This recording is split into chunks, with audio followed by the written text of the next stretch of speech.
बस अभी कुछ तेरा बता रहे। फिर से मंगलाचरण से शुरू करते हैं।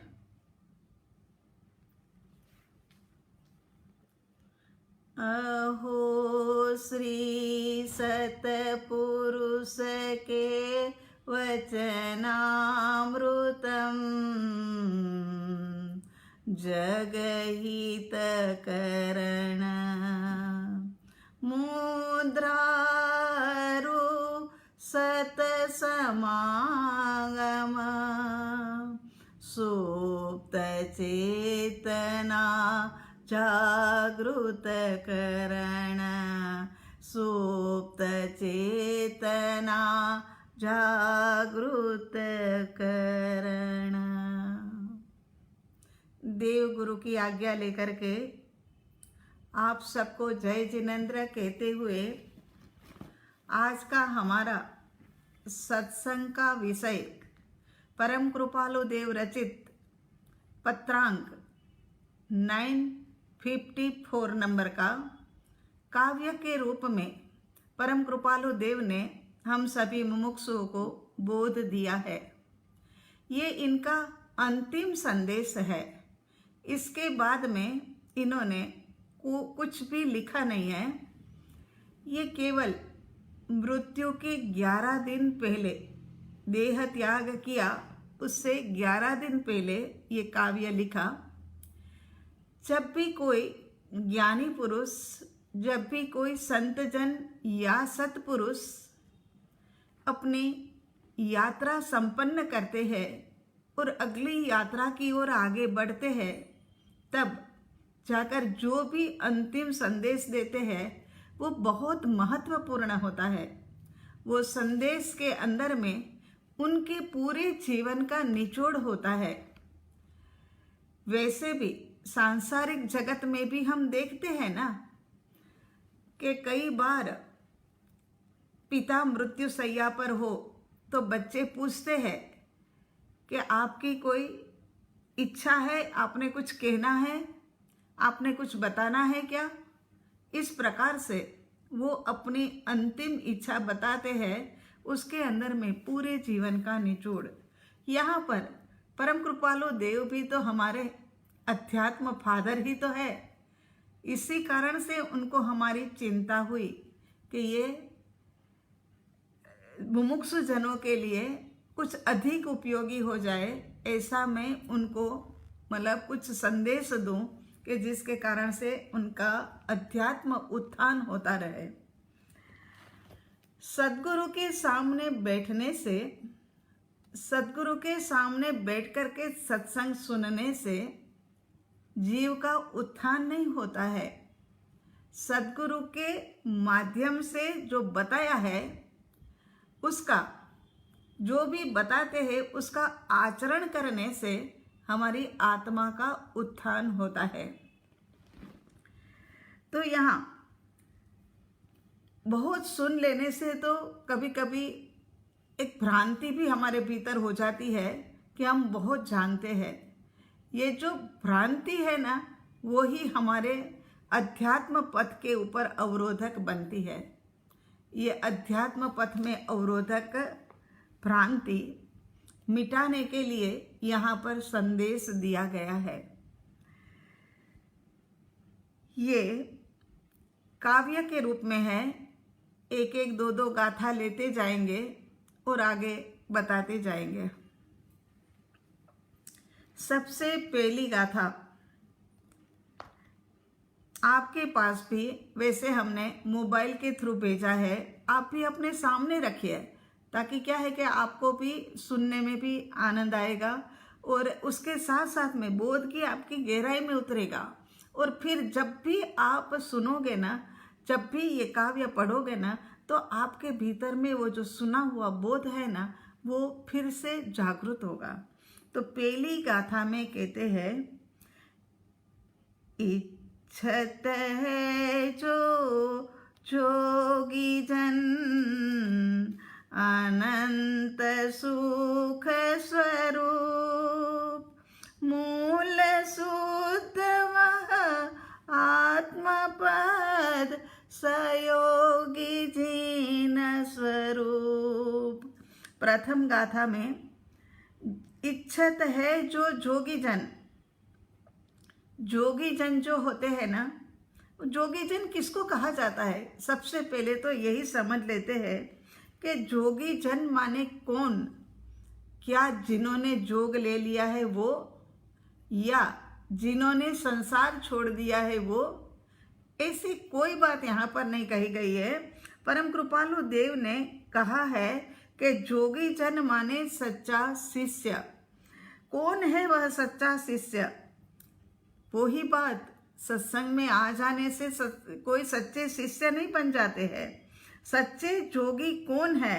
तो सच्चा शिष्य, सच्चा जोगी जिसे क्या चाहिए? उनको कुछ चाहिए, उनको कुछ चाहिए, उनको संसार का कुछ नहीं चाहिए, उनको यहाँ का कुछ भी नहीं चाहिए।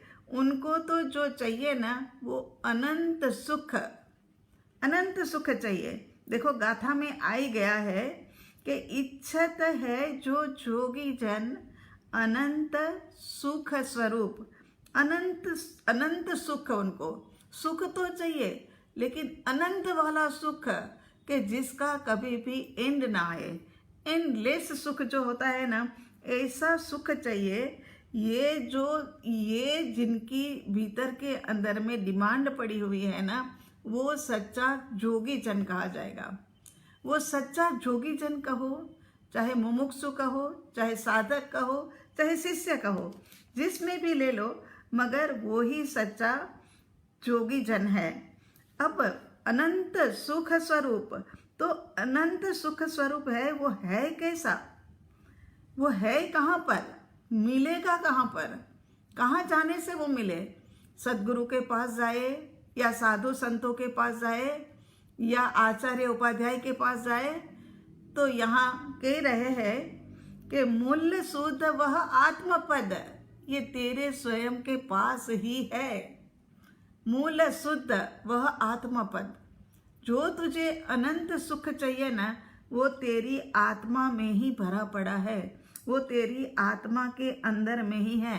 बाहर में तू ढूंढ रहा है, इधर उधर में तू भाग रहा है, यहाँ वहाँ तू जा रहा है कि मुझे सच्चा सुख मिले। भौतिक जगत के अंदर में भी सुख के लिए भागते रहते हैं, इतनी दिन रात मेहनत करते रहते हैं, बंगला बसा लेते हैं, गाड़ियाँ खरीद लेते हैं, लेकिन फिर भी वो सुख उनको आनंद नहीं दे पा रहा है। वो सुख उनके लिए आनंदमय नहीं हो जाता है। तो यहाँ कहते हैं कि ऐसा सच्चा सुख कहाँ? तो काव्य के अंदर में कहा न कि मूल शुद्ध वह आत्मपद, आत्मा के अंदर में ऐसा शुद्ध स्वरूप जो है उसका अनंत सुख भरा है, ये भी मान लिया। जोगी जन वो ही है जो साधक है, शिष्य है, मुमुक्षु है, जिनको मोक्ष में जाने की इच्छा है, चाहे वो गृहस्थ आश्रम के अंदर में है, चाहे वो संन्यास्त आश्रम के अंदर में है, लेकिन डिमांड उनकी एक ही है कि अनंत सुख, अनंत की ब्रांड वाला सुख हमें चाहिए, है ना। ब्रांडेड आजकल सब कुछ चाहिए ना, पहले भी हमने कहा था ना। तो यहाँ पर कहते हैं कि अनंत सुख स्वरूप मूल शुद्ध वह आत्मपद, जहाँ पर शुद्धता है वहीं से तुम्हें सुख मिलेगा। तो वो ऐसा मूल शुद्ध किसका है? तो आत्मा के पद का। मूल शुद्ध माने मूल क्यों लगाया? कि मूल से ही शुद्ध है, वो कभी अशुद्ध हुआ ही नहीं है।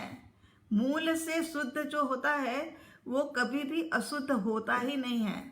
उसके ऊपर आवरण आ जाए वो बात अलग है, लेकिन मूल शुद्ध वह आत्मपद सहयोगी जीन स्वरूप। तो वो मिलेगा कहाँ से? तो कहते सहयोगी जीन स्वरूप, जिनके पास योग भी है। योग माने मन वचन काया, मन वचन काया के योग भी है, मन वचन काया के योग भी है। और जो व्यक्ति, जो आत्मार्थी वो जीन स्वरूप के अंदर में बैठा हुआ भी है। मन वचन काया का योग भी होना और जीन स्वरूप के अंदर में बैठा हुआ भी होना चाहिए। आत्म स्वरूप का अनुभव किया हुआ होना चाहिए। मूल शुद्ध ते आत्मपद सहयोगी जीन स्वरूप, माने कहते हैं कि वही भीतर की यात्रा जिन्होंने की है वही हमें यात्रा करवा सकता है। हमारी भीतरी यात्रा की शुरुआत नहीं है ये। जोगी जन बन जाना ये हमारी यात्रा की शुरुआत नहीं है। ये यात्रा की शुरुआत है, ये हमारा एंड नहीं है। ये यात्रा तो आगे चलेगी।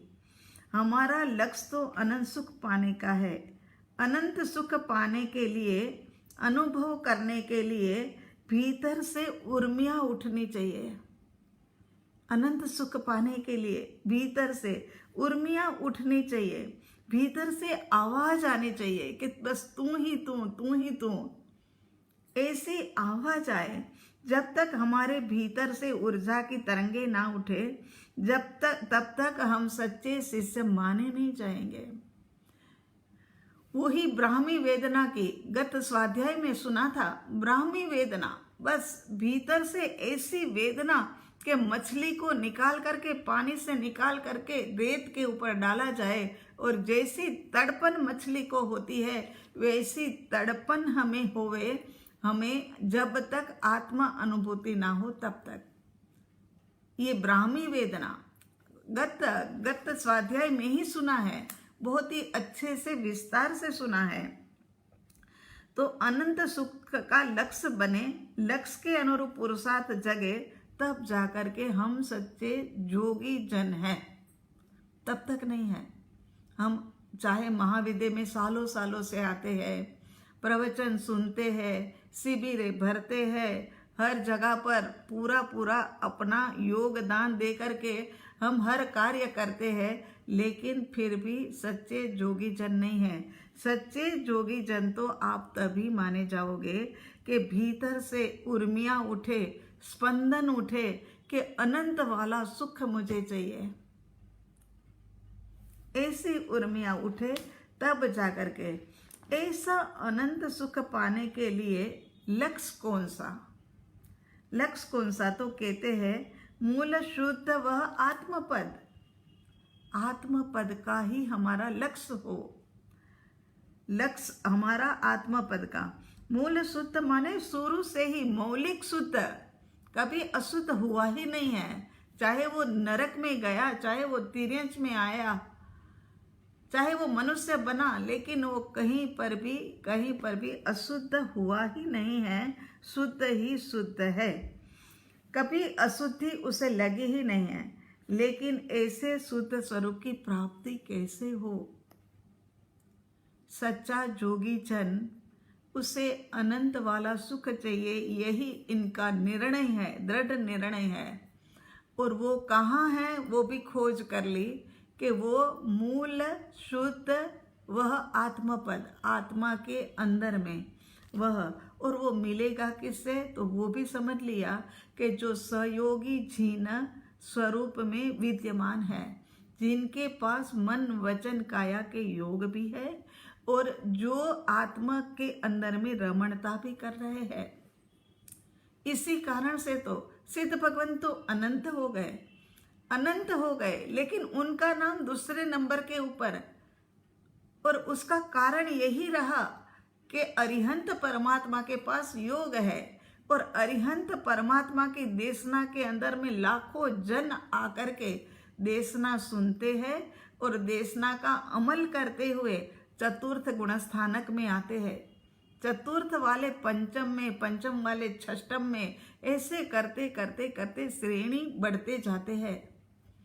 और अरिहंत परमात्मा का महत्व इसी कारण से। और सबसे पहले नवकार मंत्र में अरिहंत परमात्मा को नमस्कार किया है ना। तो अब यहाँ कहना ये है कि ये शुद्ध स्वरूप की प्राप्ति होगी कैसे? तो कहते हैं सहयोगी जीन स्वरूप, ये तो बात हो गई। अब कहते हैं कि ये जीन स्वरूप होगा, आत्मा स्वरूप होगा कैसा, आत्मा का स्वरूप कैसा होगा, वो दूसरी गाथा के अंदर में कहा हुआ है। दूसरी गाथा के अंदर में कहते हैं, आत्मस्वरूप अगम्य अवलंबन आधार, निज पद से दर्शाया है, वह स्वरूप प्रकार प्रभुवर, वह स्वरूप प्रकार। पहले के अंदर में बताया कि शिष्य जोगी जन कैसा होता है और आत्मा का स्वरूप कैसा है, और आगे मौलिक स्वरूप के बाद में बताते हैं कि आत्मा स्वरूप अगम्य है, बुद्धि से समझ में आए ऐसा नहीं है। बड़े बड़े बुद्धिमान भी हो गए जिन्होंने समुद्र के तल को भी नाप लिया, जिन्होंने आकाश के ऊपर ऊंचाई ऊंचाई पर उड़ने के लिए उड़ भी लिया, और मंगल और शुक्र ग्रह के ऊपर जाकर के भी आ गए, अनंत कई कई प्रकार की खोजें भी कर ली। लेकिन यहाँ कहते हैं कि बुद्धि से वह समझ में आए ऐसा नहीं है, अगम्य। आत्मस्वरूप अगम्य वह ऐसा है कि बुद्धि से मिलने वाला नहीं है। तो अब किसी का आलंबन हमें लेना होगा, आलंबन लेना होगा। तो सहयोगी जीन स्वरूप तो के ही दिया है, और दूसरा बताया कि जीन पद से दर्शाया है, जीन पद से दर्शाया है।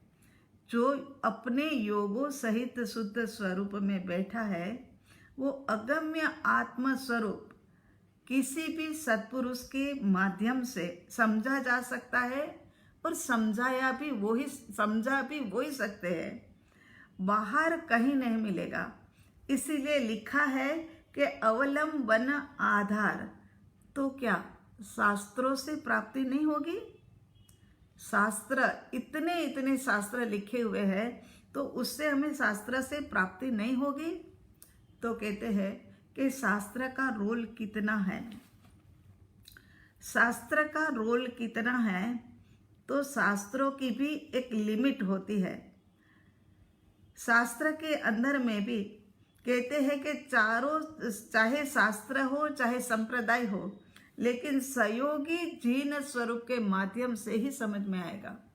संप्रदाय के अंदर में चाहे कितने ही साधु संत हो, कितने ही बड़े बड़े लोग हो, लेकिन फिर भी हमको समझ तो उनके माध्यम से ही आना है कि जिन्होंने ये अनुभव किया है, जिन्होंने अनुभव किया है सहयोगी जीन स्वरूप, उनके माध्यम से ही हमारी गहराई में ये बात उतरेगी, और कोई हमारे भीतर में उतार नहीं सकते। अनुभूति वाला ही अनुभूति के लिए मार्गदर्शन दे सकता है। आगे का मार्ग तो तय तो ये जोगी जन को ही करना होगा। वह सहयोगी जीन स्वरूप का संदेश कैसा होता है? तो उनका स्वरूप, सहयोगी जीन स्वरूप का संदेश जो है वो ऐसा होता है कि उनकी बात चाहे सामान्य हो, लेकिन फिर भी सुन करके मजा आ जाए, उनकी बात सुन करके मजा आ जाए, भीतर से ये लगता है कि अरे वाह, आज तो मजा आ गया। ऐसी बात जो होती है ना, वह सहयोगी जीन स्वरूप की होती है, क्योंकि वो अनुभव गम्य है, बुद्धि से समझा हुआ नहीं है। बुद्धि से समझने वाले ने तो बहुत खोजे कर ली। अगर ऐसा ही होता तो आत्मा स्वरूप वो बुद्धि से ही खोज लेते, लेकिन ऐसा हो नहीं पाया। उसके जीन स्वरूप के अंदर में स्थित, आत्मिक पद के अंदर में स्थित है, वो समझा सकते हैं। पहले शिष्य के लिए गाथा आई, दूसरी गाथा में आत्मा स्वरूप और सदगुरु का स्वरूप बताया गया। अब तीसरी गाथा। छिन पद निज पद एकता, भेद भाव नहीं काय, लक्ष्य होवे उनका हमें, कहे शास्त्र सुखदाय गुरुवर, कहे शास्त्र सुखदाय। जिन प्रवचन दुर्गम्य है, थकते अति मतिमान, अवलंबन श्री सदगुरु, सुगम और सुख खान गुरुवर, सुगम और सुख खान। तो यहाँ पर शास्त्र तो बहुत है, लेकिन कौन से शास्त्र उपयोगी? तो यहाँ कहते हैं कि शास्त्र वो वाले हमें उपयोगी हो सकते हैं कि जिन पद निज पद एकता, जिन पद और निज पद को एक स्टेज के ऊपर ला करके खड़ा कर देवे, वो शास्त्र हमें उपयोगी हो सकता है। वननेस की बात करी है, वननेस के जो शास्त्र एकता का उपदेश देवे, वननेस का उपदेश देवे, सभी को एक प्लेटफॉर्म के ऊपर ला करके खड़ा कर देवे, वह शास्त्र हमें उपयोगी हो सकता है। लेकिन शास्त्र के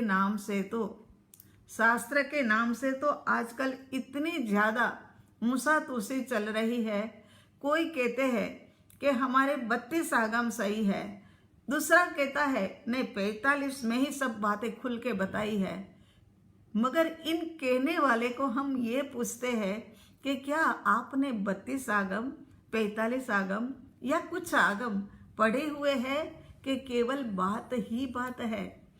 तो यहाँ पर हिंदू धर्म वाले कहते हैं कि नहीं, हमारी रामायण के अंदर में ही सब कुछ मिलेगा। चौथा कहेगा कि भागवत गीता के सिवा और कहीं से ये बात मिलने वाली नहीं है। लेकिन बात जो हमें पानी है ना, प्राप्त करनी है ना, वो जिन पद निज पद एकता, जिन पद और निज पद को एक स्टेज के ऊपर ला करके, एक प्लेटफॉर्म के ऊपर ला करके खड़ा कर देवे ने, वो वाली बात जो है ना, वो सच्ची होती है कि उसके अंदर में कोई अंतर ना हो, भेदभाव नहीं, मैं आत्मा बस तुम आत्मा, इतनी ही बात सत्य है। बाकी और भेदभाव तो होने ही नहीं चाहिए। इसकी बजाय दिन व दिन भेदभाव बढ़ते जा रहे हैं, संप्रदायवाद बढ़ता जा रहा है। जैन दर्शन के अंदर में ना जाने कितने संप्रदाय और नए नए संप्रदाय कितने।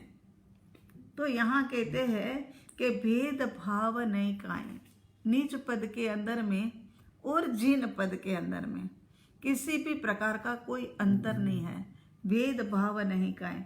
लक्ष्य होवे उनका हमें, कहे शास्त्र सुखदाय। जिनको ऐसा नीच पद और जिन पद में अंतर ना दिखे और जिन पद जैसा ही आत्म पद जिनको प्राप्त करना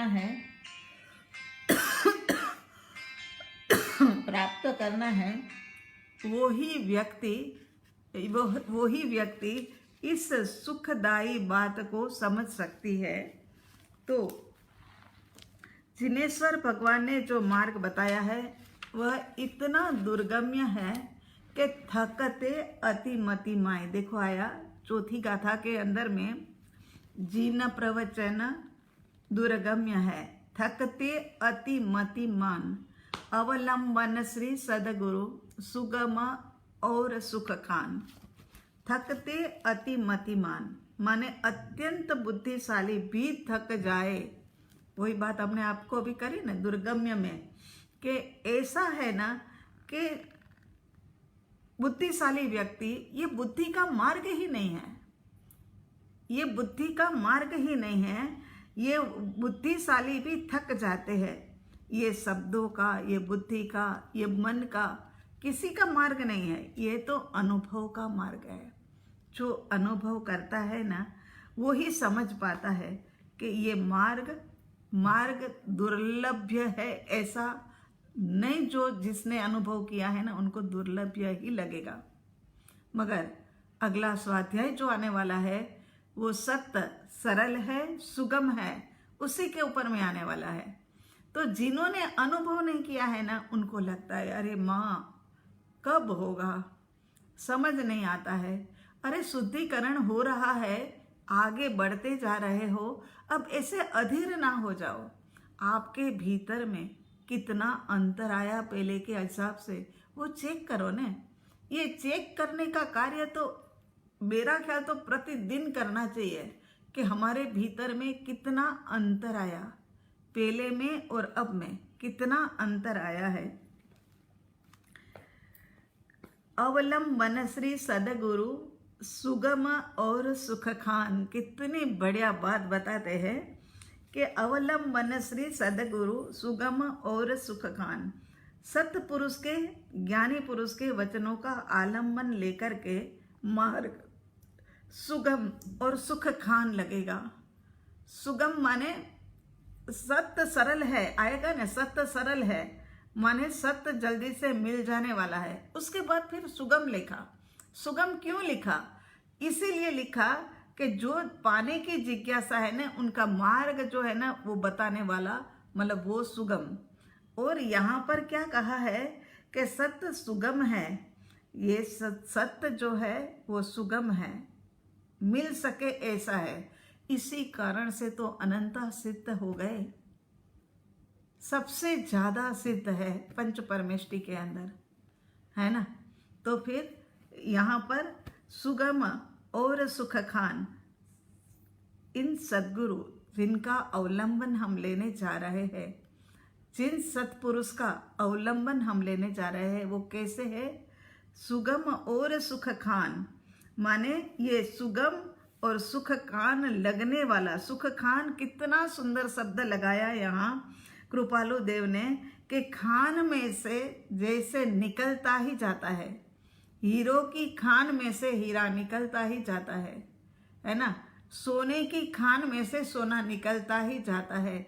इसी प्रकार से ये ज्ञान रूपी, अनुभव रूपी ज्ञान में से भी ये ज्ञान निकलता ही जाता है। ये खान है। ये खान कैसी है? जैसे जैसे ज्ञान बढ़ेगा वैसे वैसे सुख मिलता जाएगा। सुगम और सुख खान, जितना निकालो इतना ही बढ़ता जाता है। यही उनका कहने का है कि और निकलता जाएगा भीतर के अंदर से। सुगम माने कठिन नहीं है, सरलता से प्राप्त हो सके ऐसा है। लेकिन हाँ, अधीर बन गए तो मार्ग चुक जाओगे। अधीर नहीं होना है, अधीराई से काम नहीं करना है। सरलता से प्राप्त हो वैसा है। लेकिन कब? ये कब सुगम और सुख खान, ये कब होगा? तो कहते हैं कि हमारे पास जब अवलंबन किसी का होगा, प्राप्त जीव का अवलंबन होगा, तब मार्ग हमें आसान लगेगा और ये मार्ग हमें सरल और सुखदायी भी लगेगा। मार्ग और सरल और सुखदायी तभी बन सकता है कि जब सद्गुरु का, सत्य पुरुष का आलंबन हमारे पास हो। उसके बाद आगे पांचवी और छठी गाथा के अंदर में क्या कहते हैं? उपासना जिन चरण की, अतिशय भक्ति सहित, मुनि जन संगति रतिहति, संयम योग घटित। आज वैसे गला काम नहीं कर रहा है, हाँ। लग तो रहा था कि गा करके हम बोल ही नहीं पाएंगे, लेकिन फिर भी थोड़ा थोड़ा साथ दिया है। अब यहाँ पर कुछ बातें, 5 बातें इस गाथा के अंदर में बताई है। उपासना जिन चरण की अतिशय भक्ति सहित, पहली बात बताई उपासना जिन चरण की। दूसरी बात बताई अतिशय भक्ति सहित। तीसरी बात बताई मुनि जन संगति रति हति संयम योग घटित। उसके बाद छठी गाथा के अंदर में बताया गुण प्रमोद अतिशय रहे, रहे अंतर मुख योग, प्राप्ति श्री सदगुरु कृपा से चिन्ह दर्शन अनुयोग। ये 5 बातें यहाँ पर 5 लक्षण बताए। 5 लक्षण के अंदर में क्या कहते हैं कि अनुभव के लायक कौन है? जोगी जन बने और अनंत वाला सुख चाहिए, अनंत ब्रांड वाला सुख चाहिए, वो भी हमने निर्णय कर लिया। सदगुरु भगवंत का शरण भी मिल गया।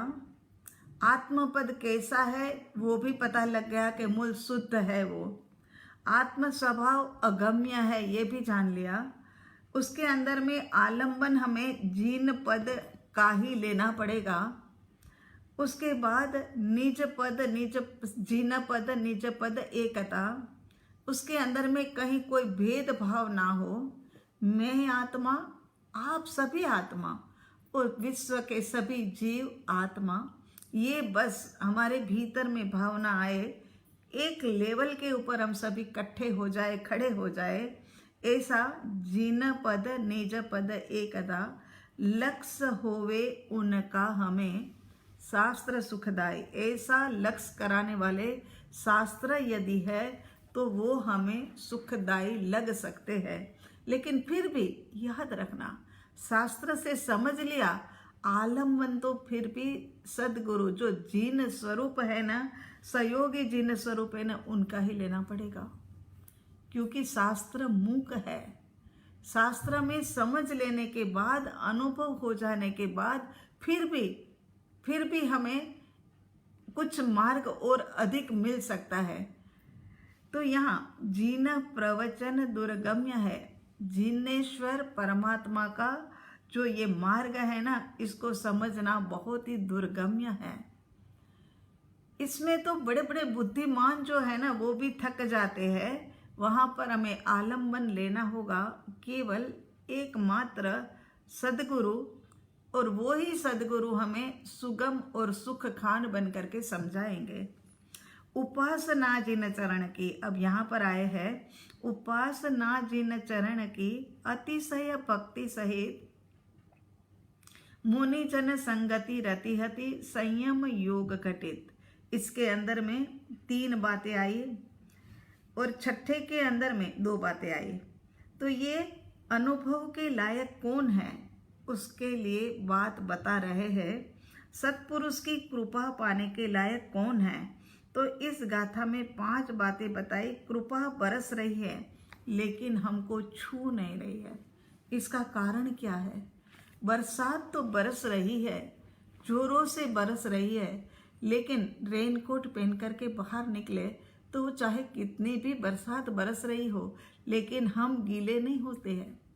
इसी प्रकार से यहाँ पर सद्गुरु भगवंतों की, अरिहंतों की इतनी कृपा बरस रही है, लेकिन हम गीले नहीं हो रहे क्योंकि हमने अहंकार का, अज्ञानता का जो रेनकोट है ना वो पहन करके रखा है। तो यहाँ उपासना जिन चरण की, जो उपासना जिनेश्वर परमात्मा की पूजा उपासना करता है, वो एक पहला पॉइंट। दूसरा पॉइंट है कि अतिशय भक्ति सहित, भक्ति केवल भक्ति नहीं बताया। अपने को तो लगता है ना कि भक्ति के तो सब कुछ आ जाता है, लेकिन नहीं, यहाँ तो अतिशय भक्ति सहित, माने अतिशय कैसी भक्ति के अतिशय भक्ति हो। तीसरी बात बताई मुनि जन संगति रति हति। मुनि जन जब मिल जाए साधु संत मिल जाए तो भीतर से ऐसा भाव उमड़ता है, ऐसा भाव उमड़ता है और इतना आनंद होता है उनकी संगत से कि आह मुझे क्या मिल गया। ज्ञानियों की संगत में, ऐसे में तो हमारे जैसे कभी गड़बड़ भी कर जाते हैं। बस उनको उनका उनका वस्त्र देख लिया मुनिपने का और उनका थोड़ा सा ज्ञान देख लिया तो लगने लग जाता है कि आह उनके भीतर तो पता नहीं क्या है, और उनके पीछे मर मिटने को तैयार हो जाते हैं। तो यहाँ पर कहते हैं कि मुनिजन संगति रति हति, रति माने आनंद, आनंद बहुत आनंद होता है। संयम योग घटित, और जिनके मन वचन काया के योग जो है ना वो संयमित है। गुण प्रमोद का भाव रहे अंतर मुख योग, माने कहते हैं कि गुणी जनों को देख करके उनके भीतर में ऐसा प्रमोद इतनी खुशी होती है उनको, और उनका जो योग है ना वो अंतर्मुखी होने लगता है। ये मतलब ये इनके लक्षण है।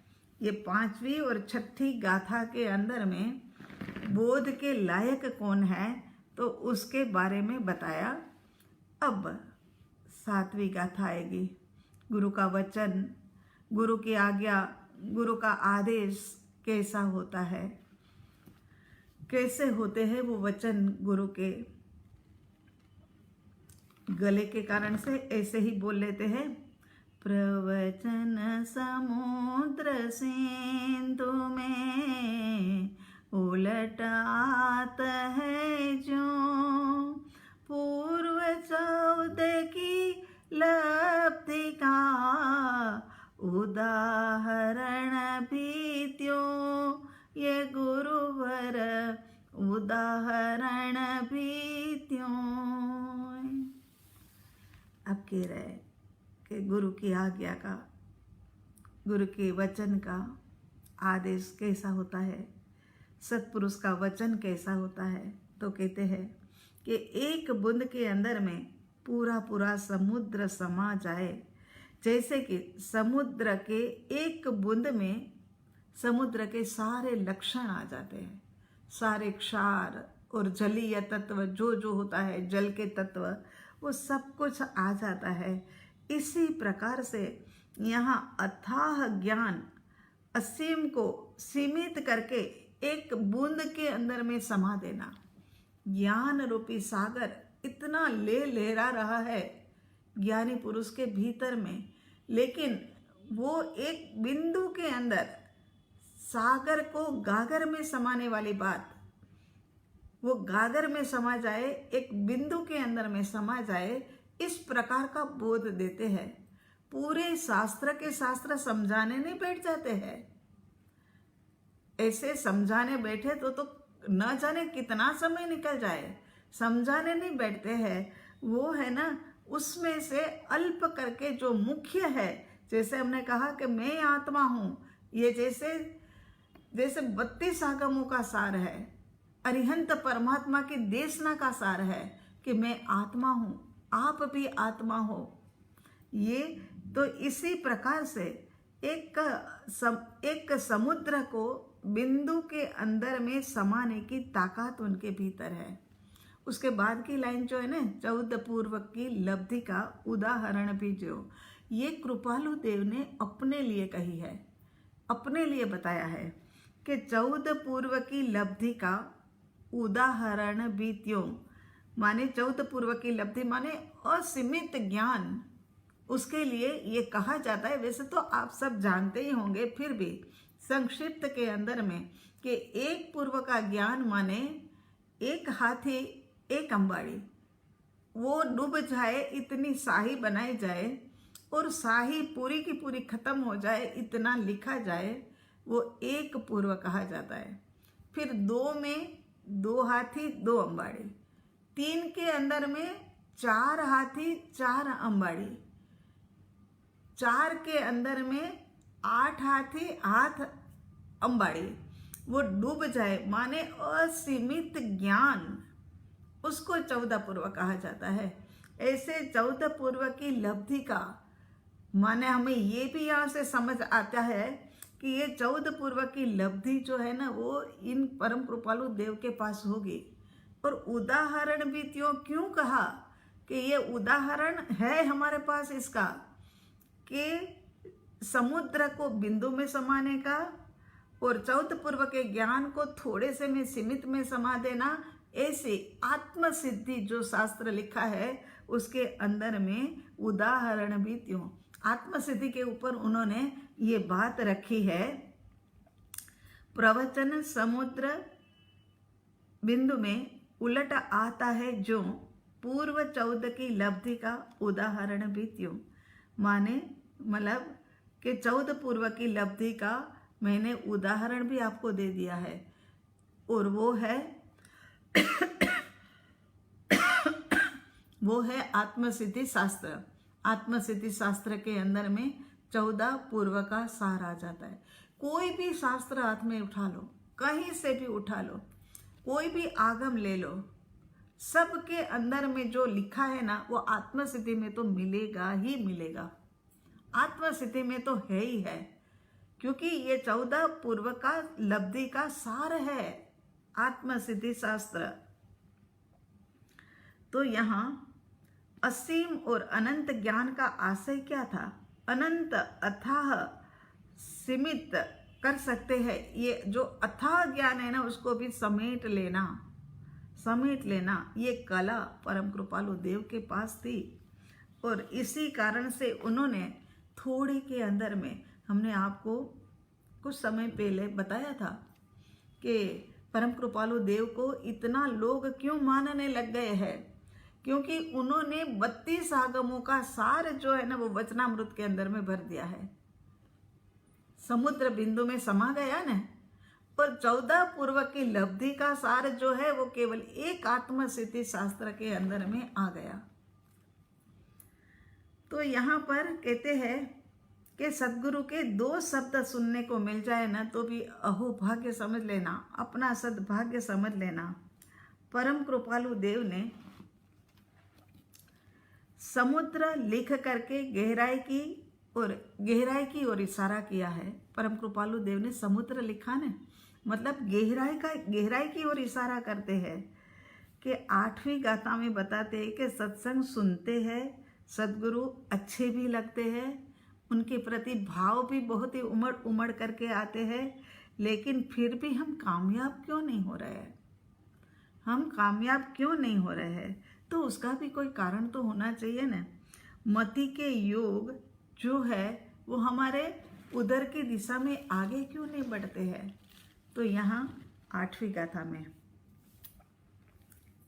विषय विकार सहित जे रहे मति के योग, परिणाम की विषमता उसको योग अयोग गुरुवर, उसको योग अयोग। ऐसे व्यक्ति को योग मिला है वो नहीं मिलने के बराबर है। कैसे व्यक्ति को, कौन से व्यक्ति को योग मिला है लेकिन फिर भी नहीं मिलने के बराबर है? तो कौन से व्यक्ति को? तो यहाँ परम कृपालु देव ने कहा कि विषय विकार सहित जे, प्रबल पुण्य के उदय से सत्पुरुष का, ज्ञानी जन का संयोग तो मिला, लेकिन संयोग होकर के भी कुछ लाभ नहीं मिला। संयोग तो मिला लेकिन हमें कुछ भी लाभ नहीं हुआ, क्योंकि सत्पुरुष के मिलने के बाद भी जिनके भीतर विषय विकार है, हाँ सद्गुरु नापसंद है ऐसा नहीं है, सद्गुरु भी पसंद है और विषय विकार भी पसंद है। परिणामों की विषमता है, उसे सत्पुरुष का योग हुआ नहीं हुआ कोई फर्क नहीं, माने वृत्ति उनकी सिमटी ही नहीं, उनके लिए योग भी निष्फल हो जाते हैं। योग मिलने पर भी कोई भी लाभ नहीं मिला। विषय विकार सहित जे रहे मति का योग, परिणाम की विषमता। तो यहाँ क्या कहना चाहते हैं कि विषय विकार जो है ना वो इतने ज़्यादा है कि एक बार विषय विकार के अंदर में आ जाते हैं तो उन्मत्त हो जाते हैं, फिर जल्दी से वापस नहीं मुड़ते। हमारी आपको एक ही सूचना है, एक ही सीख है कि हम ये नहीं कहते हैं कि आपके भीतर में किसी भी प्रकार का क्रोध, मान, माया, लोभ नहीं होना चाहिए। हम ये नहीं कहते हैं कि आपके भीतर में विषय और विकार नहीं होना चाहिए। हम आपको ये भी नहीं कहते हैं कि परिणाम की विषमता आपके भीतर होनी ही नहीं चाहिए, ये नहीं कहते हैं। लेकिन ये जरूर कहते हैं, हम ये जरूर कहते हैं कि आप जब भी विषय विकार के अंदर में जाते हो तो जल्दी से जल्दी वापस मुड़ जाओ। किसी के ऊपर क्रोध कर दिया, बहुत क्रोध कर दिया, बहुत कुछ कह भी दिया, नहीं सुना, ने जैसा भी सुना दिया, लेकिन उसके बाद में तुरंत वापस आ जाओ। ये 2 मिनट का खेल दूसरे मिनट पे खत्म हो जाना चाहिए। कोई फिर मन मुटाव नहीं, किसी भी प्रकार की उसकी मतलब प्रतिक्रियाएं नहीं, तुरंत वापस मुड़ने का। ये नहीं कि फिर उसी के बारे में सोचते रहे, चिंतन करते रहे और बस नए नए कर्म का बंद करते रहे। मान नहीं आता ऐसा नहीं कहते, मान आएगा। ये भूमिका, जिस भूमिका में हम सभी है उसमें मान आएगा, लेकिन मान आने के बाद वहाँ से तुरंत वापस कहीं कोई ज़्यादा देर ही नहीं लगनी चाहिए। वहाँ से वापस होने के अंदर में विषय विकार में नहीं जाओ ऐसा नहीं, लेकिन वहाँ से फिर वापस तुरंत। मति के योग आपके विषम ना हो जाए ऐसा नहीं है, लेकिन विषम होने के बाद तुरंत समता भाव में आ जाओ। ये यहाँ कहने का आशय है कि विषय विकार सहित जो रहे मति का योग, परिणाम की विषमता, उसको योग अयोग। कितने सुंदर जैन दर्शन के सिद्धांत, सत्य है ना, अहिंसा, सत्य, अचौर्य, ब्रह्मचर्य, अपरिग्रह, कितने कितने सुंदर सुंदर मतलब हमारे सारे नियम हैं। लेकिन हम एक बार विभाव दशा में आ जाते हैं ना, तो विभाव दशा से वापस मुड़ते हुए टाइम लग जाता है। यही हमारी कमजोरी है और यही हमें निकाचित कर्म और यही तो संस्कार बनते हैं। किसी भी बात को बार बार सोचते रहो, मेरे साथ ऐसा कर दिया, मेरे साथ इसका ऐसा हो गया, ये हो गया, वो हो गया। अरे भाई हो गया, मगर अब छोड़ो ने पीछा। अब क्या बात है, अब इसी बात को दोहराते कहाँ तक रहोगे। सुनते हैं एक पहले के ज़माने में, अब तो शायद ऐसा नहीं होता होगा या पता नहीं होता भी हो तो, कि सासू की बात 20-20, 25-25 साल हो जाए ना तो भी मेरी सास ऐसी थी, मेरे जेठानी ऐसी थी, मेरे ये वो ऐसे थे। अरे क्या ये रख रखा है इस बातों में। जो जिसके साथ ऋणानुबंध था उसी के साथ में आए हैं। अब तो कम से कम अपने परिणामों को सुधारो। अब ये सब बातें बोलते हैं ना, तब हमें एक प्रकार से हमारे ग्रुप के प्रति नाज होता है कि हमारे ग्रुप में ऐसी व्यक्तियां हैं।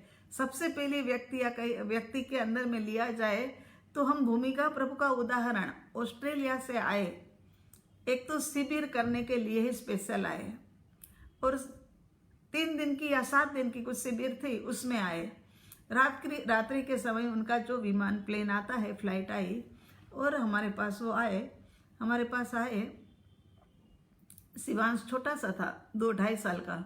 शिवांश को एक हाथ में लिया हुआ था गोदी में और यहाँ पर एक बस्ता लगाया हुआ था। 5-1 मिनट बात करी, रात्रि भी काफ़ी हो गई थी। हमने फिर कहा कि अब है ना, आप जाइए, C2 के अंदर में आपकी व्यवस्था करी है, चौकीदार को बोलिए सारा सामान है ना आपके कमरे में वो लगा देगा। वो बोले माँ सामान तो बस यही है, सामान तो और लाए ही नहीं है।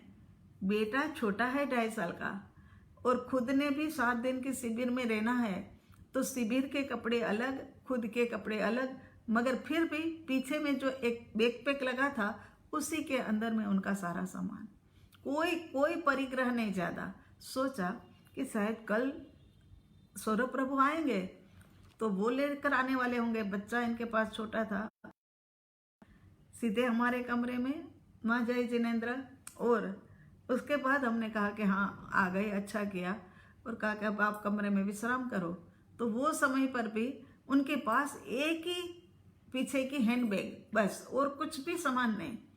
अब देखो, इतने छोटे छोटे से बच्चे हैं, अभी तो 30-32 साल के, और छोटा सा साथ में 2.5 साल का एक बच्चा उनका खुद का, और फिर भी कोई परिग्रह नहीं। ऐसे लोगों को देख करके मजा आ जाती है, उनकी बात बताते हुए भी मजा आ जाती है।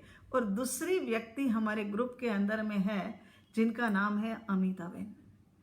सब परिचित है, बहुत परिचित है, क्योंकि उनका तो वास्ता हर जगह पर पड़ता है, इसीलिए पता होगा। अमिताबेन बम्बई से उनकी बड़ी बहन का देहांत हो गया। अकेले थे, खुशहाली थी, और वो थे, खुशहाली को ले आए। और दूसरा क्या है कि उनका जो सारा घर था ने, वो सारा का सारा घर वो समय पर महाविद्यालय नया नया बन रहा था। सारा का सारा घर का सामान वहाँ से टेम्पो में चढ़ाया, महाविद्यालय का सामान ये जो एड्रेस दिया, और एड्रेस दे करके वहाँ पर सारा का सारा पहुँचा दिया।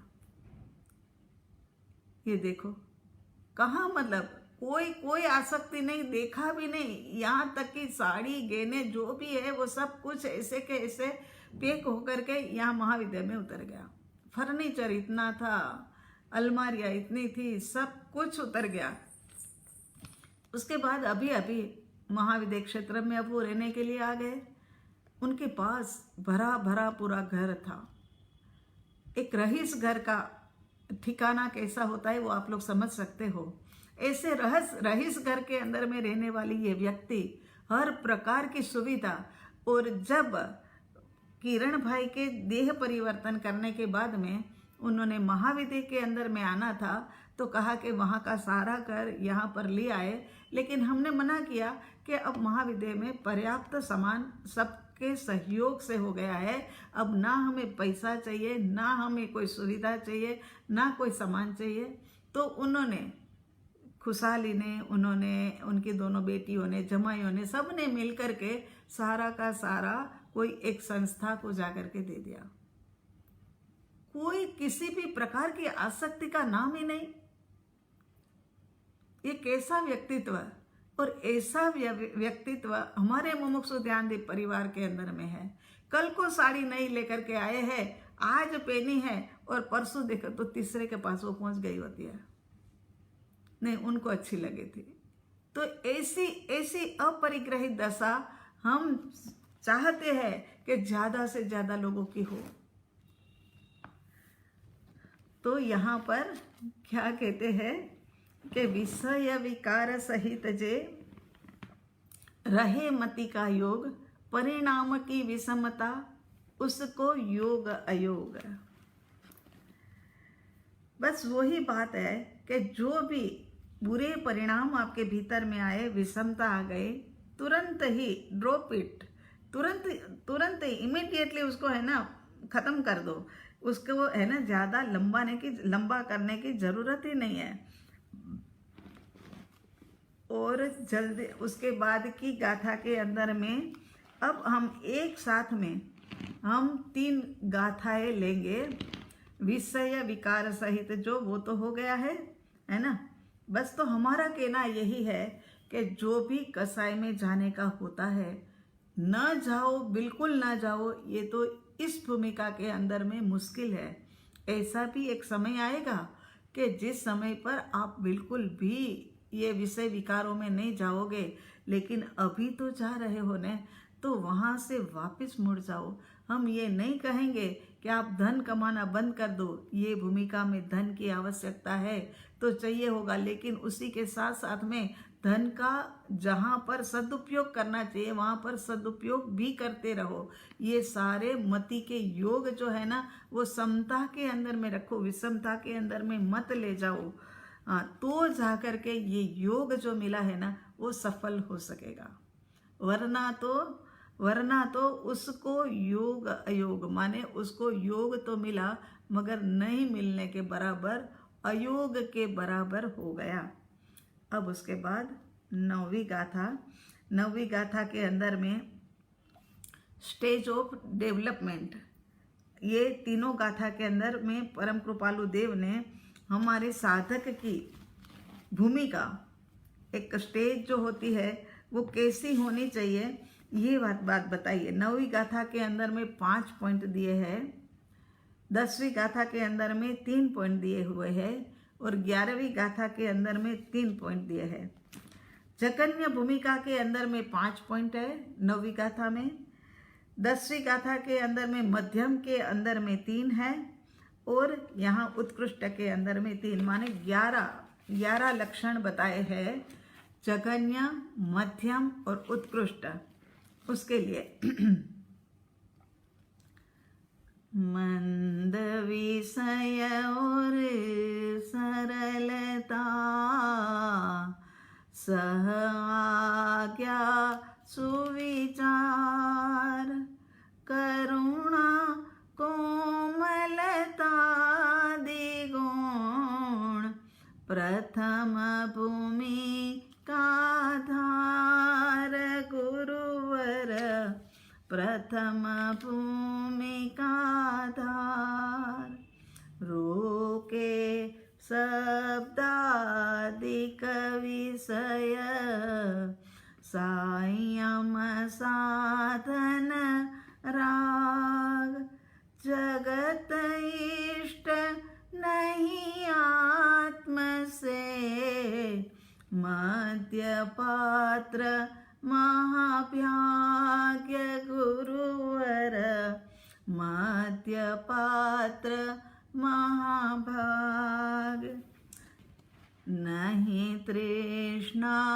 जीने की है, मरण योग नहीं क्षोभ, महापात्र इस मार्ग के, मरण योग जित लोभ गुरुवर, परम योग जित लोभ।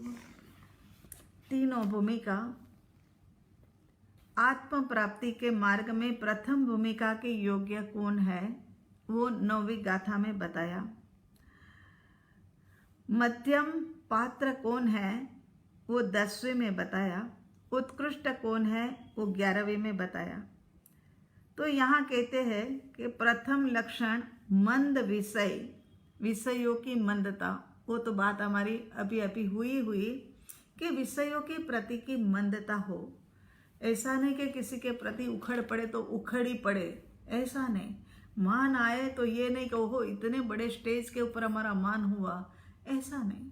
ये तो सब क्रमबद्ध में जो उदय में आ रहा है उसको जानो और देखो, जानो और देखो, और कुछ नहीं है। ये सारा क्रमबद्ध पर्याय के अंदर में जो बो करके आए हैं ना, उसका उदय काल है, उसी के अनुरूप हमने जानना और देखना है।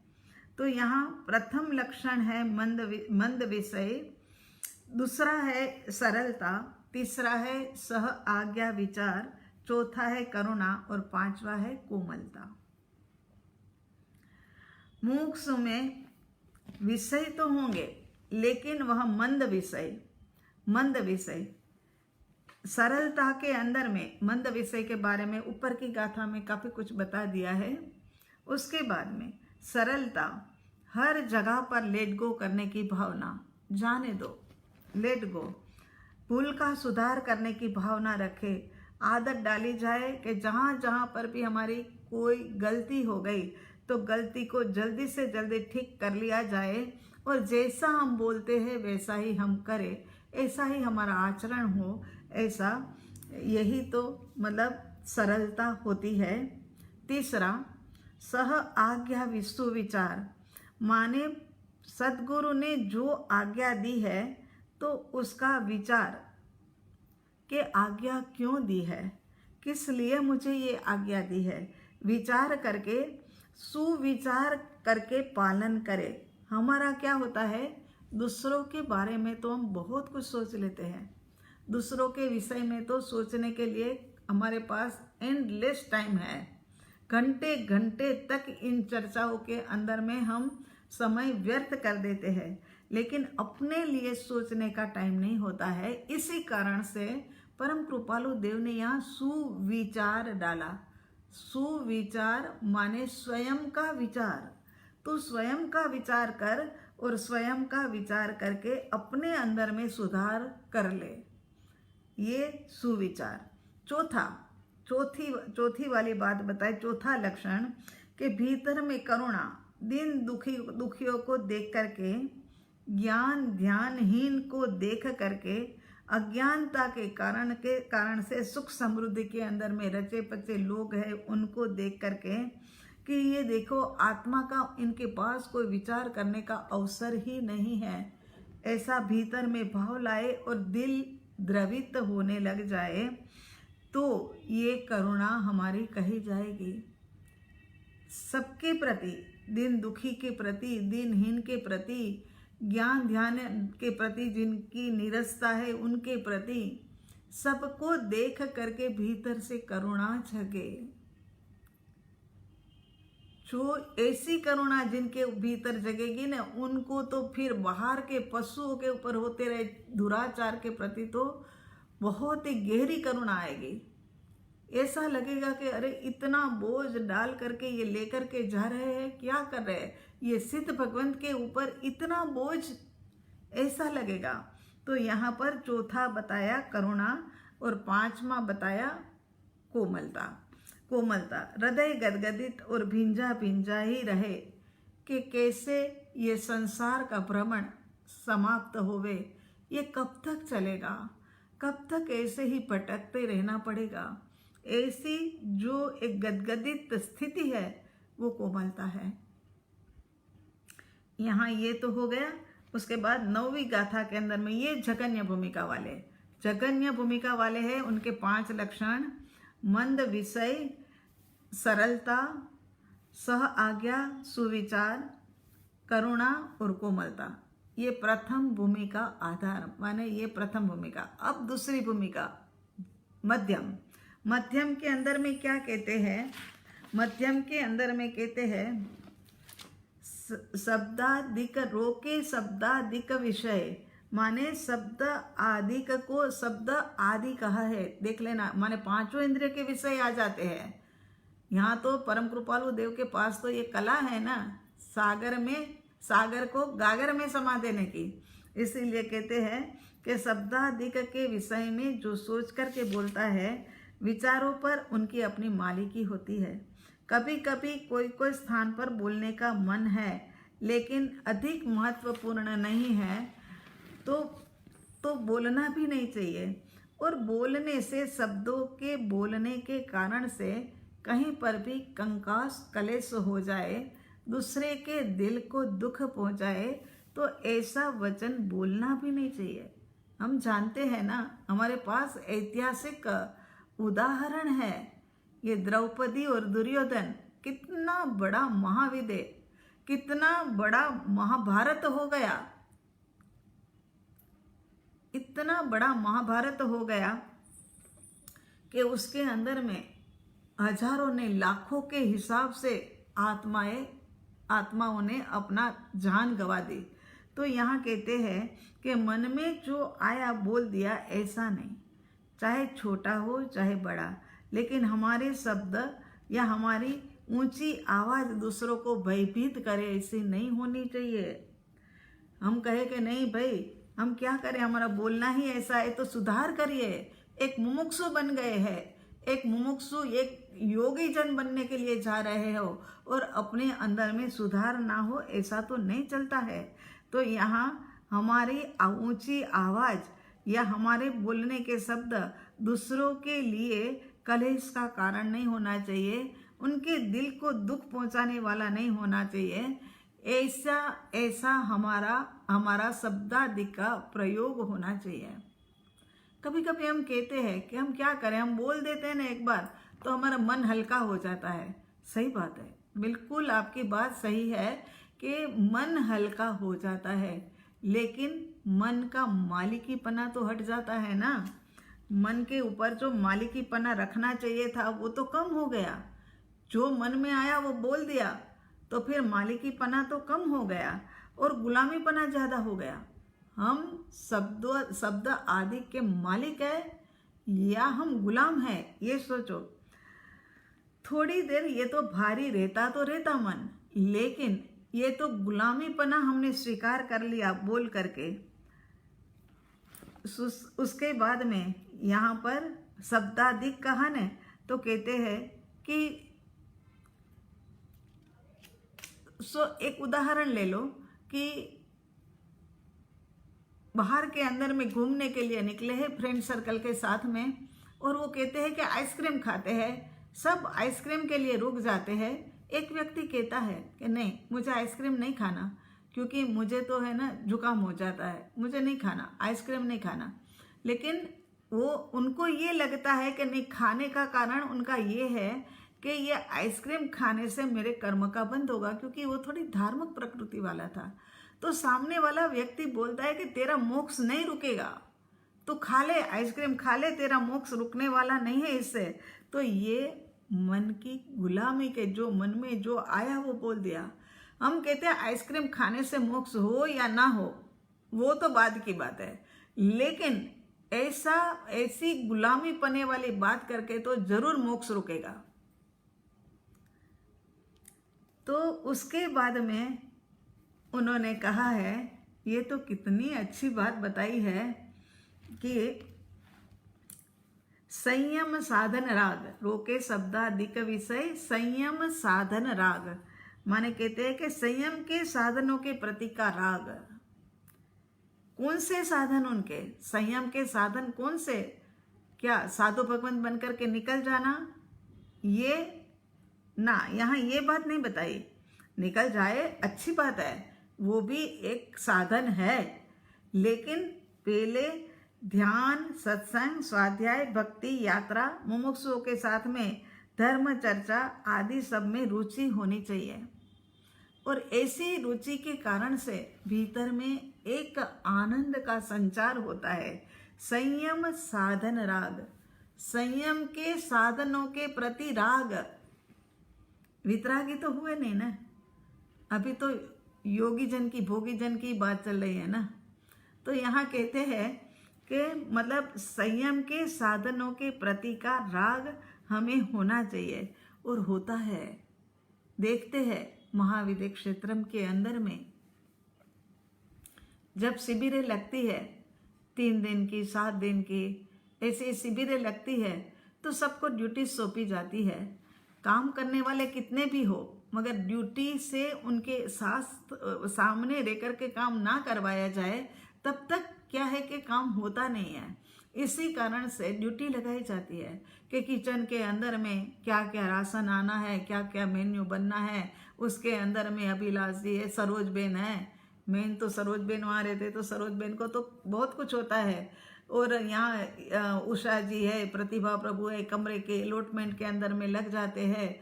किसको क्या क्या ज़रूरत है, क्या क्या कमी रह गई है, वो सब देखने के लिए ये अमिता बेन वगैरह देख लेते हैं। तो इस प्रकार से ये सब कुछ करते करते भी भीतर से इतना आनंद उनके चेहरे के ऊपर छलकता है ना।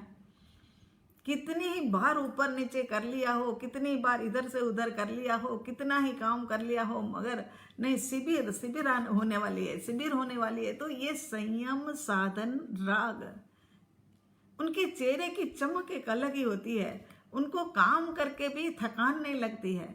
और फिर पता है कि माँ एक दिन में 10-10 घंटे तक तो साधना और स्वाध्याय कराने वाले हैं, मगर फिर भी किसी को किसी तरह की परेशानी ना हो, ऐसी व्यवस्था हम करें, उसके लिए सब जुट जाते हैं, पूरी मेहनत करते हैं। ये संयम साधन राग, संयम के साधनों के प्रति राग। वैसे तो महाविद्य से बाहर जो रहते हैं वो लोगों को भी बुलाओ तब आ जाते हैं, खुशी खुशी आ जाते हैं, और वो काम के अंदर में जुड़ जाते हैं। तो ये संयम साधन राग। आगे क्या बताते हैं? आगे बताते हैं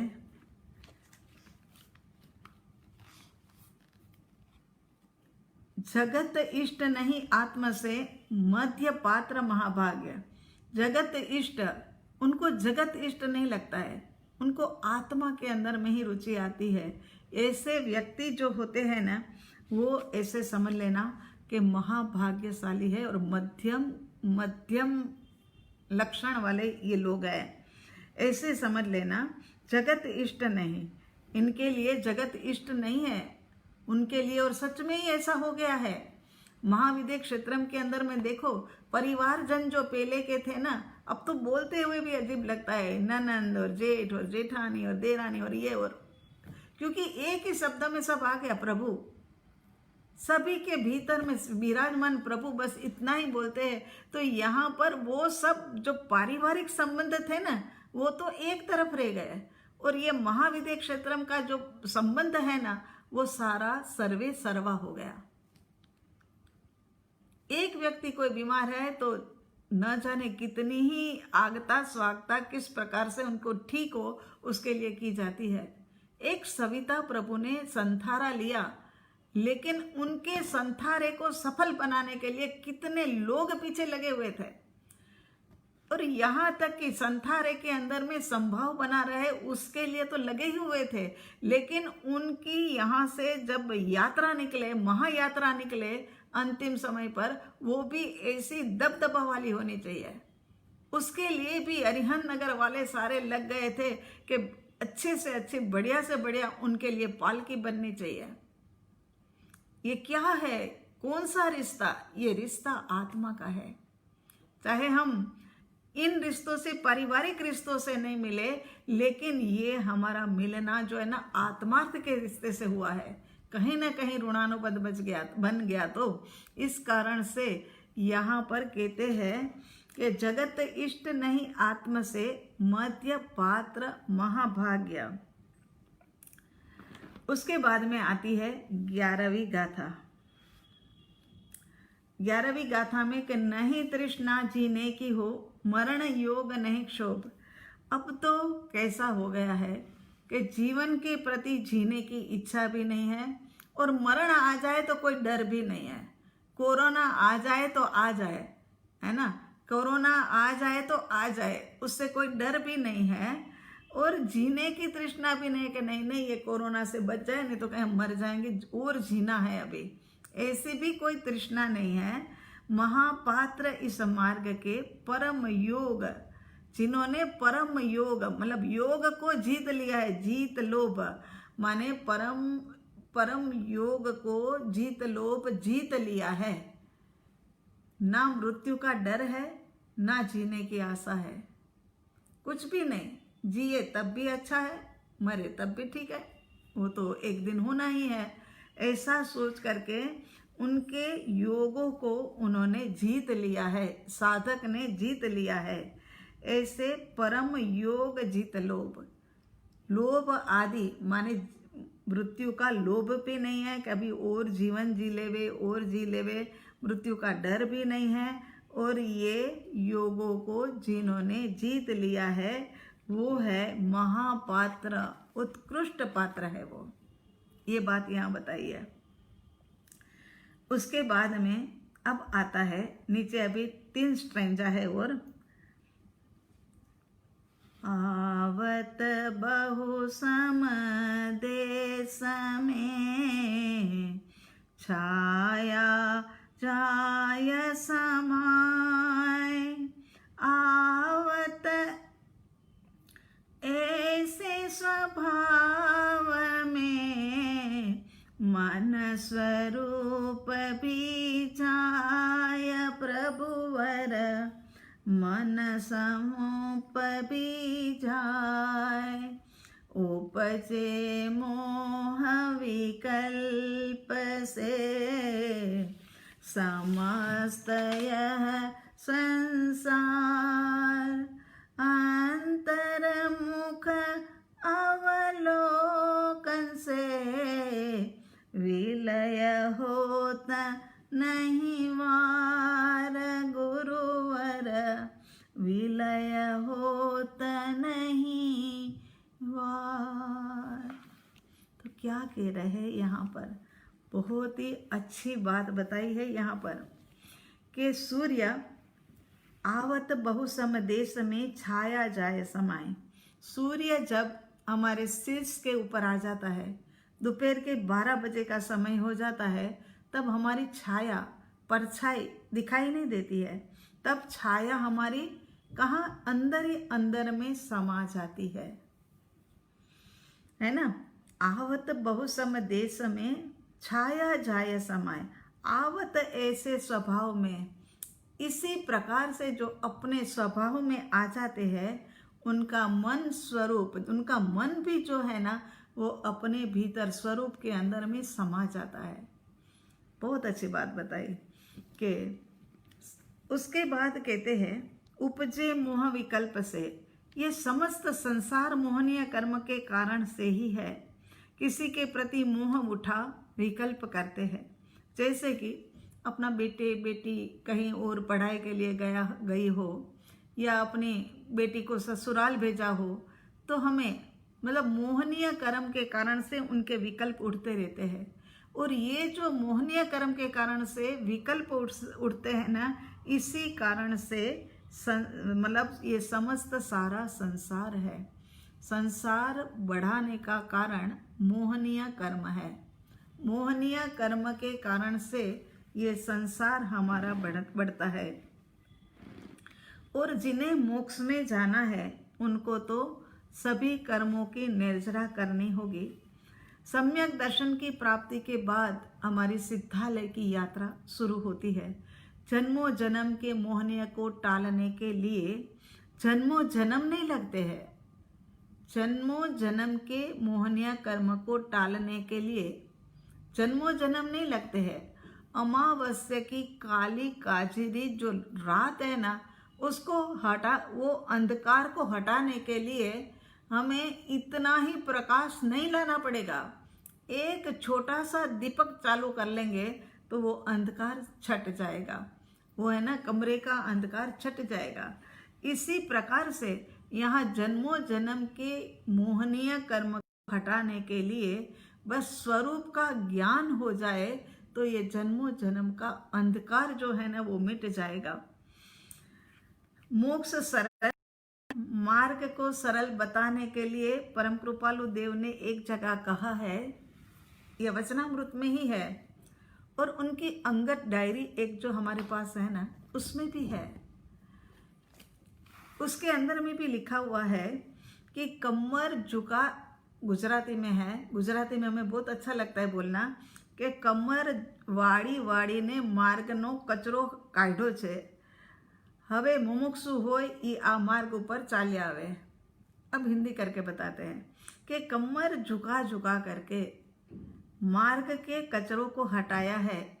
यदि मुमुक्षु हो तो इस मार्ग के ऊपर चले आए। माने सदगुरु का काम क्या है कि मार्ग से कचरे को हटाना। और वो परम कृपालु देव कहते हैं कि कमर झुका झुका करके हमने इस कचरे को हटा करके मोक्ष मार्ग साफ कर दिया है। अब जो मुमुक्षु है ना, उनको आना है वो आ जाए। अब कचरा नहीं है, बस अंतर्मुख हो जाओ, फिर प्राप्ति को देरी क्या है। 1-2 मिनट की अंतर्मुखी दशा। अभी तो मैंने कहाँ सुना कि गाय की सींग के ऊपर एक राई का दाना रखा जाए और इतनी देर के लिए भी स्थिरता आ जाए ना, तो अनंत कर्म की निर्जरा है। शायद मैंने ही पहले आपको बताया है कि गाय के सींग के ऊपर कितनी देर के लिए वो राई का दाना टिकेगा, कितना समय, एकदम सूक्ष्म, इतनी देर के लिए भी आत्मा में स्थिरता आ जाए ना, तो अनंत कर्म की निर्जरा है। ऐसा ये मार्ग, तो ये अनंत काल का मोहनीय कर्म है, लेकिन अब अनंत काल लगने वाला नहीं है। 2 मिनट अंदर में स्थिर हो जाओ, अनंत कर्म की निर्जरा, अनंत में से अनंत कर्म की निर्जरा हो जाएगी। तो यहाँ अंतर्मुख अवलोकता विलय थता नहीं वार, माने देर, मतलब विलय होते हुए जरा भी देर लगने वाली नहीं है। इसके बाद ये एक अंतिम गाथा उन्होंने खास ये दो गाथा तो अपने वचनामृत जी के अंदर में कहीं ना कहीं मिलती है, मगर ये लास्ट वाली लाइन जो है वो उन्होंने एक खास होता है ना कि सुसंदेश जाते जाते जो के जाने वाली बात जो होती है वो कही है। सुख धाम अनंत संत चही दिन रात्रि रहे तद ध्यान मही पर शांति अनंत सुधामय जो प्रणमो पदते वरते जयते प्रणमो पदते वरते जयते। क्या कह रहे हैं परम कृपालु देव? अंतिम पड़ाव के अंदर में बस ये अंतिम लाइन, इनकी जीवन की अंतिम लाइन, केवल 33 साल की उम्र के अंदर में हमारे लिए कितना कुछ कर गए, कितना कुछ छोटी सी उम्र के अंदर में, और ऐसी बीमारी लग जाने के बाद भी केवल 11 दिन उनके जीवन के बाकी है, तब भी उनको लगता है कि भविष्य जनों को कुछ न कुछ मैं बोध दे जाऊं। और इसीलिए कहते हैं परम कृपालु देव अंतिम पड़ाव के अंदर में अंतिम आशीर्वचन। जब मैं घर में बैठे बैठे इसका विश्लेषण लिख रही थी, इसके बारे में सोच रही थी, तो सच में जब अंतिम लाइन अब कुछ भी उनका मिलने वाला नहीं है, ऐसा सोच करके न जाने कितनी देर तक इतना भीतर में बेचैनी हो गई। क्या अब वो व्यक्ति चला गया? क्या अब हमको कोई कुछ नहीं कहेंगे, वो एक भी शब्द बोध का नहीं देंगे? तो ये अंदर के भाव की बात होती है। तो जीवन के अंतिम पड़ाव का अंतिम संदेश ये है उनका। और प्रार्थना गुरुदेव की प्रार्थना के अंदर में और हमारी प्रार्थना के अंदर में अंतर होता है। अनंत सुसंतों ने जो चाहा है, सुख कैसा उनको चाहिए, सुख कैसा चाहिए खुद को भी और सभी लोगों को भी, तो कहते हैं कि अनंत सुसंतों ने जो चाहा है ऐसा अनंत सुख धाम मैं चाहता हूँ, और आप लोग भी ऐसे ही सुख धाम को चाहो। ये प्रार्थना हमारे भीतर चलती रहे। कब तक चलती रहे? कहते सुख धाम अनंत सुसंत चहूँ। अनंत संतों ने जो सुख धाम चाहा है ना, वो ही सुख धाम मैं चाहता रहूं। तो कब तक चाहते रहे भाई? चाहे कब तक? तो बोलते दिन रात रहे तद ध्यान मही, माने दिन रात उसी ध्यान के अंदर में रहे कि अनंत संतों ने जो चाहा, अनंत सिद्ध हो गए, अनंत अरिहंत हो गए, अनंत केवली हो गए। ऐसा अनंत वाली कैटेगरी में जाने वाले लोग जो है, उन्होंने जो शांति चाही और उन्होंने जो सुख धाम चाहा, ऐसा ही मुझे मिले। वो दिन रात चाहते रहे। प्रार्थना ये अमृत रस है कैसा, परम शांतिदायक।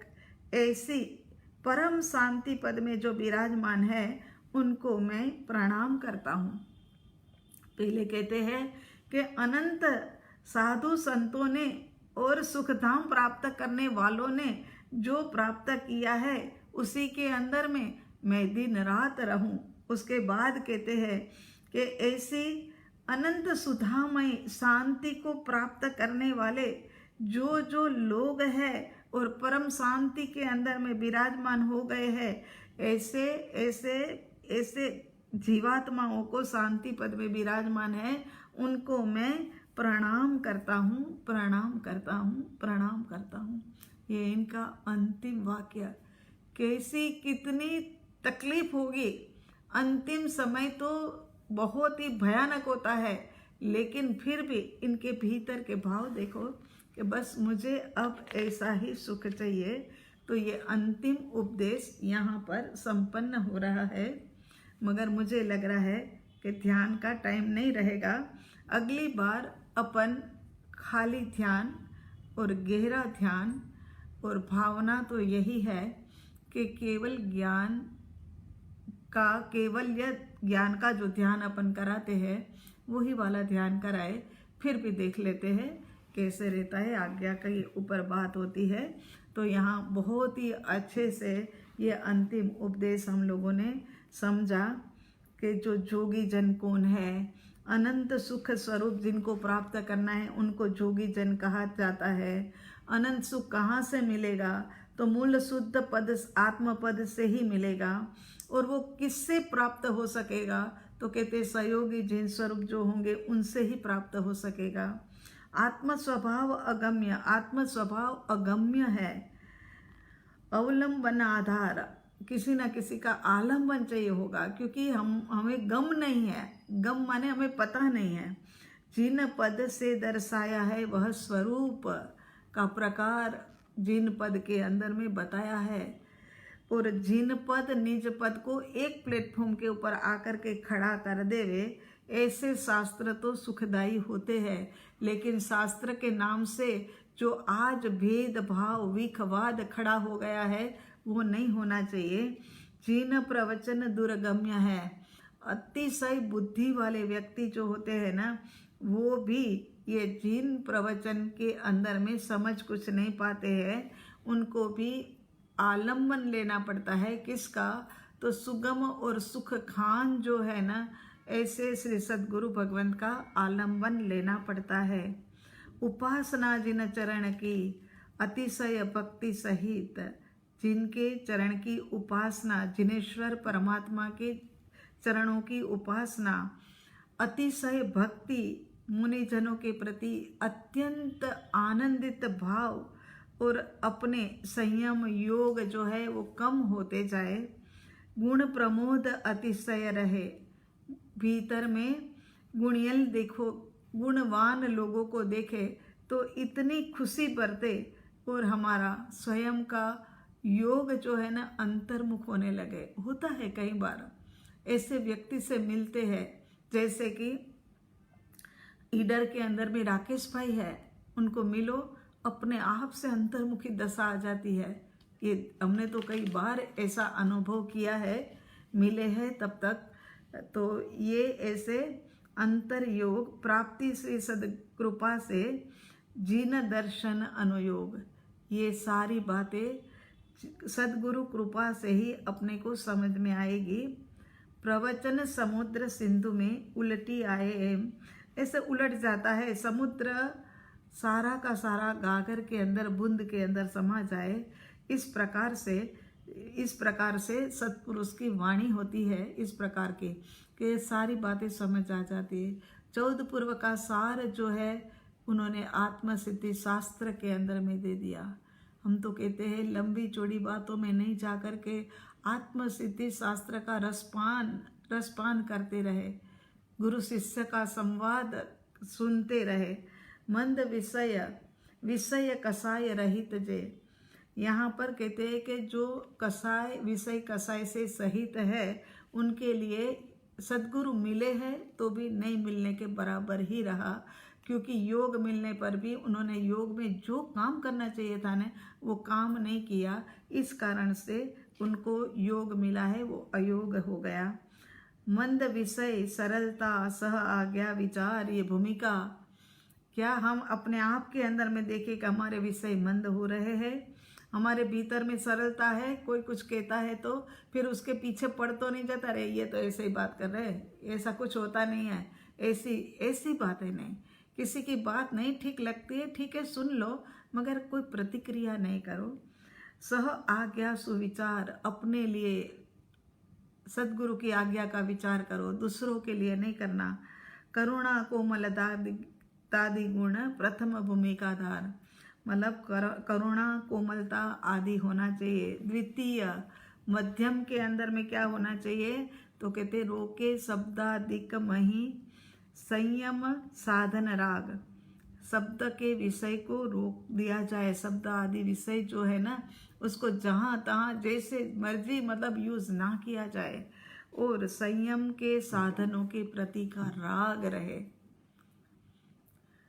वितरागी बनने की बात नहीं करी, यहाँ तो संयम के साधनों का राग रहे।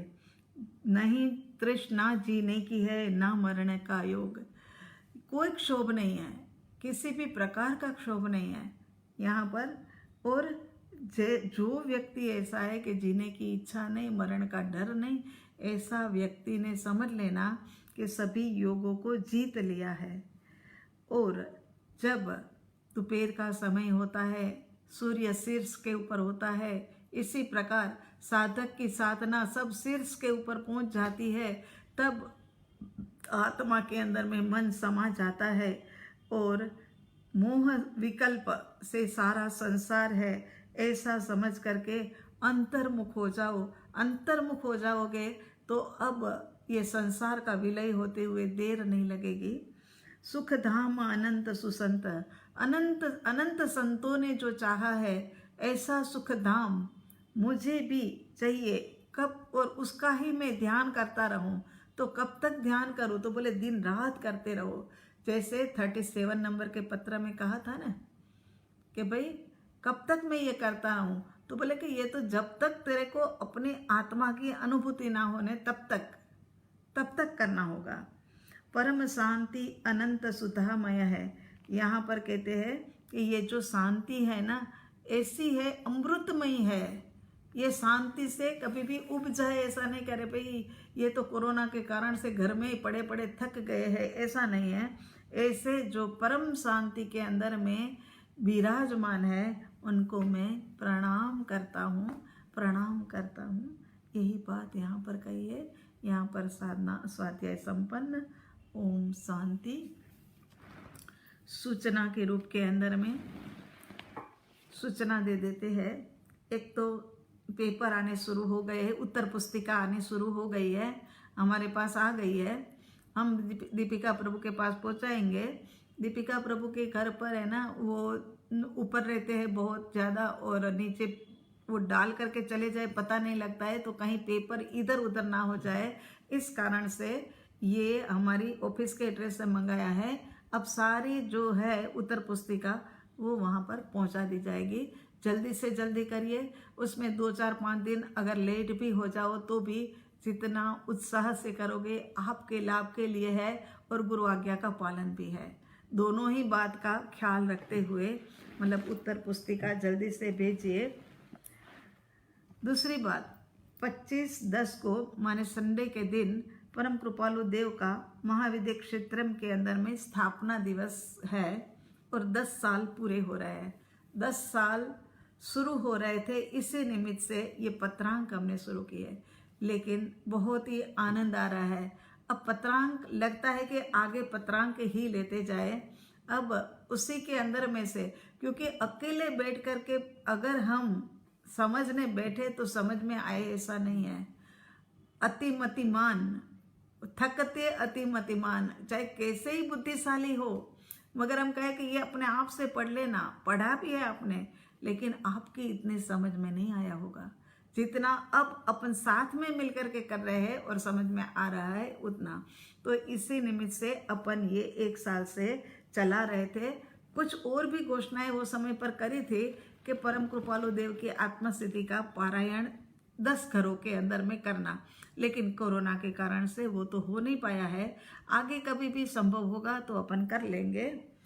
उसके बाद की बात जो है वो आपके लिए बहुत ही खुशी देने वाली है, ऐसा हमें लगता है। बाकी तो आप बताओगे कि भाई खुशी देने वाली वो थी या नहीं थी। हमने ये सोचा है, ये पूरा साल कुछ सूखा सूखा ही गया हुआ है ना। तो हमने ये सोचा है कि दीपावली के 3 दिन में हम एक मुमुक्षु के घर जाए और कहाँ जाना उसका चुनाव लकी ड्रॉ से होगा। आज से ही, अभी से ही आप महाविद्य की साइड के ऊपर अपना नाम लिखना शुरू कर देना। घर पर आने के लिए जिनकी इच्छा हो, जिनको कोई हो सकता है कि किसी का घर बन रहा हो, किसी को कोई दुविधा हो, किसी को कोई दुविधा हो, ये तो संसार लेकर के बैठे हैं। यहाँ तो मुसीबतों की कमी ही कहाँ है।